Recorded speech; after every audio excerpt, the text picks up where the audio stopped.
ബനി ഇസ്രായേൽ എന്നറിയപ്പെട്ടിരുന്നത്. അവർ ഈജിപ്തിലേക്ക് കുടിയേറി. അവിടെ അവർ വളരെ കാലം സന്തോഷത്തോടെയായിരുന്നു ജീവിച്ചിരുന്നത്. ഈ പരമ്പരയിൽ പെട്ടതായിരുന്നു മൂസ നബി അലൈഹിസ്സലാം.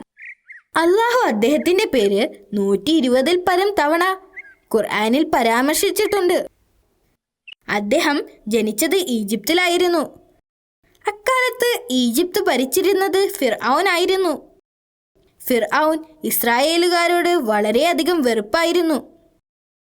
ഇസ്രായേലിയർക്ക് ജനിക്കുന്ന എല്ലാ ആൺകുഞ്ഞുങ്ങളെയും കൊന്നുകളയാൻ ഒരു ദിവസം ഫിർഔൻ ആജ്ഞാപിച്ചു.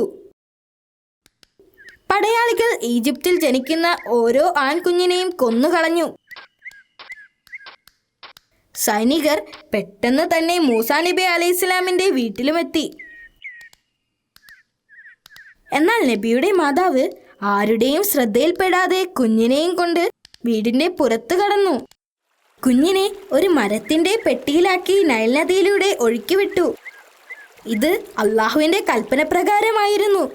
മൂസ നബി അലൈഹിസ്സലാം വെള്ളത്തിന്റെ മുകളിലൂടെ കുറേ ദൂരം ഒഴുകിക്കൊണ്ടിരുന്നു. എന്നാൽ ഈ സമയം പ്രവാചകന്റെ സഹോദരി പുഴയുടെ തീരത്തിലൂടെ ആ പെട്ടിയെ പിന്തുടരുന്നുണ്ടായിരുന്നു. ദൈവം ആ പെട്ടിക്ക് വഴികാട്ടിയായി. കുറച്ചു സമയം നൈൽ നദിയിൽ ഒഴുകി നീങ്ങിയതിനു ശേഷം ആ പെട്ടി ഒരു ചെറിയ അരുവിയിൽ പ്രവേശിച്ചു. അരുവിയുടെ തീരത്ത് നിൽക്കുകയായിരുന്ന ഫിർഔനിന്റെ ഭാര്യ ആ പെട്ടി കണ്ടു. അവർ തോഴിമാരോട് അത് കരയിൽ എടുത്തു വെക്കാൻ ആവശ്യപ്പെട്ടു. അരുവിയിൽ കുളിക്കുകയായിരുന്ന ഫിർഔനിന്റെ ഭാര്യയ്ക്ക് കുഞ്ഞിനെ കണ്ടപ്പോൾ വാത്സല്യം തോന്നി.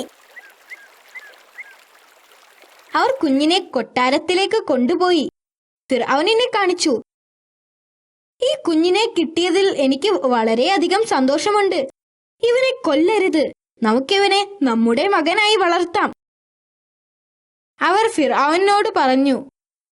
അയാളത് സമ്മതിച്ചു. അങ്ങനെ അവർ ആ കുഞ്ഞിനെ ദത്തെടുക്കാൻ തീരുമാനിച്ചു.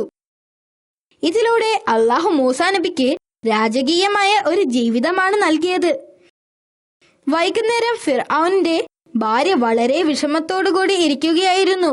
ഈ കുഞ്ഞിനെ എന്താണ് കൊടുക്കുക? അവർ ദാസിയോട് ചോദിച്ചു. കുഞ്ഞിനെ പാല് കൊടുക്കാൻ ഒരു സ്ത്രീയെ നിയമിക്കണം, അല്ലെങ്കിൽ അവൻ മരിച്ചു പോകും, ദാസി പറഞ്ഞു. മൂസാ നബി അലൈഹിസ്സലാമിനെ പിന്തുടർന്നു വന്ന അദ്ദേഹത്തിന്റെ സഹോദരി ഇത് കേൾക്കുകയും അവർ മുന്നോട്ട് വന്നുകൊണ്ട് രാജ്ഞിയോട് പറഞ്ഞു. കുഞ്ഞിനെ പാല് കൊടുക്കാനും നന്നായി പരിചരിക്കാനും കഴിയുന്ന ഒരു സ്ത്രീയെ എനിക്കറിയാം. അവളെ കണ്ടപ്പോൾ രാജ്ഞി അത്ഭുതപ്പെട്ടെങ്കിലും വിഷമത്തിലായിരുന്ന അവർ ആ സ്ത്രീയെ കൊണ്ടുവരാൻ ആവശ്യപ്പെട്ടു. ഈ സമയം തന്റെ പിഞ്ചു കുഞ്ഞിനെ നഷ്ടപ്പെട്ടതിൽ വിഷമിച്ച് കരയുകയായിരുന്നു നബിയുടെ മാതാവ്.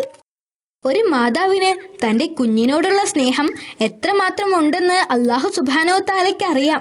അതുകൊണ്ടാണ് ആ സമയത്ത് നബിയുടെ സഹോദരി ആ സന്തോഷ വാർത്തയുമായി അങ്ങോട്ട് ഓടി വന്നത്.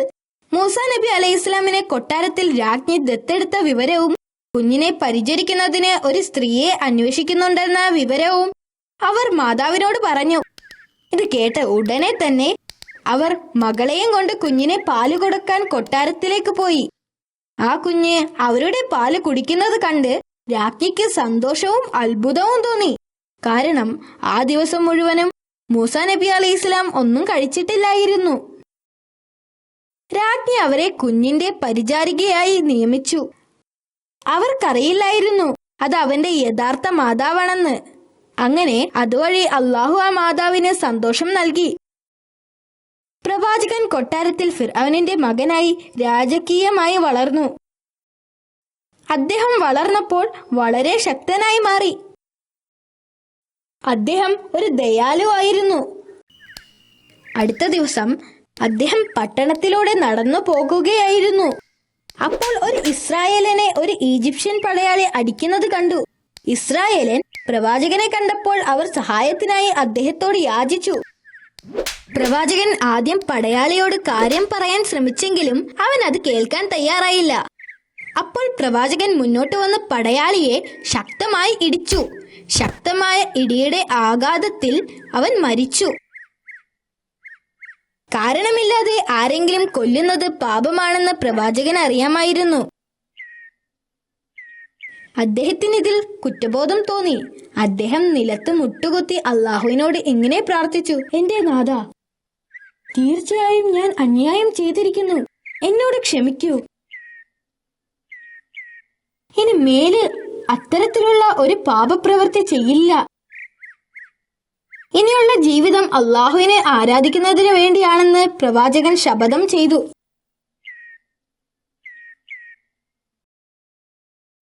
അടുത്ത ദിവസം കഴിഞ്ഞ ദിവസം അടികിട്ടിയ അതേ മനുഷ്യൻ മറ്റൊരു ഈജിപ്ഷ്യൻ പടയാളി അടിക്കുന്നത് അദ്ദേഹം കണ്ടു. പ്രവാചകൻ വീണ്ടും അദ്ദേഹത്തെ സഹായിക്കാൻ തീരുമാനിച്ചു. അപ്പോഴേക്കും കഴിഞ്ഞ ദിവസം പ്രവാചകൻ ഒരു പടയാളിയെ കൊന്ന വിവരം അറിയാതെ പറഞ്ഞുപോയി. ഓ മൂസ, നിങ്ങൾ ഇന്നലെ ഒരു സൈനികനെ കൊന്നതുപോലെ എന്നെയും കൊല്ലാൻ പോവുകയാണോ? അയാൾ ചോദിച്ചു. അടുത്ത ദിവസം പ്രവാചകന്റെ അടുത്തേക്ക് ഒരാൾ ഓടി വന്നുകൊണ്ട് പറഞ്ഞു, മൂസ, നിങ്ങളെ പിടിക്കാൻ പടയാളികൾ വരുന്നുണ്ട്. പെട്ടെന്ന് തന്നെ ഇവിടെ നിന്ന് പോകൂ. അപ്പോൾ പ്രവാചകൻ പാപികളായ ഈ ജനങ്ങളിൽ നിന്നും എന്നെ രക്ഷിക്കാൻ അള്ളാഹുവിനോട് പ്രാർത്ഥിച്ചു. അതിനുശേഷം പ്രവാചകൻ ആ നഗരം വിട്ട് മദീനയിലേക്ക് പോയി. പ്രവാചകന്റെ ജീവിതത്തിൽ അദ്ദേഹത്തിന് സാഹസകരമായ പല സാഹചര്യങ്ങളെയും നേരിടേണ്ടി വന്നിട്ടുണ്ട്. അദ്ദേഹത്തിന്റെ ജീവിതം അള്ളാഹുവിന് വേണ്ടി സമർപ്പിക്കപ്പെട്ടതായിരുന്നു. മദീനയിലെത്തുന്നതിനു വേണ്ടി അദ്ദേഹം മരുഭൂമിയിലൂടെ ദിവസങ്ങളോളം സഞ്ചരിച്ചു. ഇടയ്ക്ക് അദ്ദേഹത്തിന് മരപ്പച്ച കാണാൻ കഴിഞ്ഞു. അവിടെ വിവിധ തരത്തിലുള്ള മരങ്ങളും വെള്ളക്കുഴികളും ഉണ്ടായിരുന്നു. കത്തിക്കൊണ്ടിരിക്കുന്ന സൂര്യന്റെ ചൂടിൽ നിന്ന് രക്ഷപ്പെടാൻ അവിടെ കുറച്ച് വിശ്രമിക്കാൻ അദ്ദേഹം തീരുമാനിച്ചു. അവിടെ കുറച്ചു പേർ ഒരു വെള്ളച്ചാട്ടത്തിൽ നിന്നും അവരുടെ മൃഗങ്ങൾക്ക് വെള്ളം നൽകുന്നുണ്ടായിരുന്നു. അതിന്റെ പുറകിലായി 2 പെൺകുട്ടികൾ ആട്ടിൻ കുഞ്ഞുങ്ങളുമായി അവിടെ മാറി നിൽക്കുന്നുണ്ടായിരുന്നു. പ്രവാചകൻ അവരുടെ അടുത്തേക്ക് ചെന്നുകൊണ്ട് അവരോട് ചോദിച്ചു, നിങ്ങൾ എന്തുകൊണ്ടാണ് ഈ ആട്ടിൻ കുഞ്ഞിന് വെള്ളം നൽകാതെ മാറി നിൽക്കുന്നത്? അവിടെയുള്ളവർ വെള്ളമെടുത്ത് കഴിയാതെ ഞങ്ങൾക്ക് വെള്ളമെടുക്കാൻ അനുവദിക്കുകയില്ല, പ്രവാചകനോട് അവർ പറഞ്ഞു. ഇത് കേട്ട് പ്രവാചകൻ അവരുടെ ആട്ടിൻകുട്ടികളെയുമായി വെള്ളത്തിന്റെ അടുത്തേക്ക് ചെന്നു. അവർക്ക് വെള്ളം കൊടുത്തു. ഇത് കണ്ട അവർ ആദ്യം ദേഷ്യപ്പെട്ടു. എന്നാൽ പ്രവാചകന്റെ വലിപ്പവും ശക്തിയും കണ്ട അവർ പിന്നീടൊന്നും പറഞ്ഞില്ല. തങ്ങളെ സഹായിച്ച പ്രവാചകനോട് അവർ നന്ദി അറിയിച്ചു. പ്രവാചകൻ വീണ്ടും വലിയ മരത്തിന്റെ അടിയിൽ വിശ്രമിച്ചു. ആ പെൺകുട്ടികൾ അവരുടെ ആടുമായി വീട്ടിലേക്ക് മടങ്ങി. കുറച്ചു കഴിഞ്ഞ് ആ പെൺകുട്ടികളിൽ നിന്നും ഒരാൾ തിരിച്ചു വന്നു. അവരുടെ പിതാവിന് പ്രവാചകനെ കാണാൻ ആഗ്രഹമുണ്ടെന്ന് പറഞ്ഞു. പ്രവാചകൻ അവരോടൊപ്പം അവരുടെ വീട്ടിലേക്ക് പോയി. അവരുടെ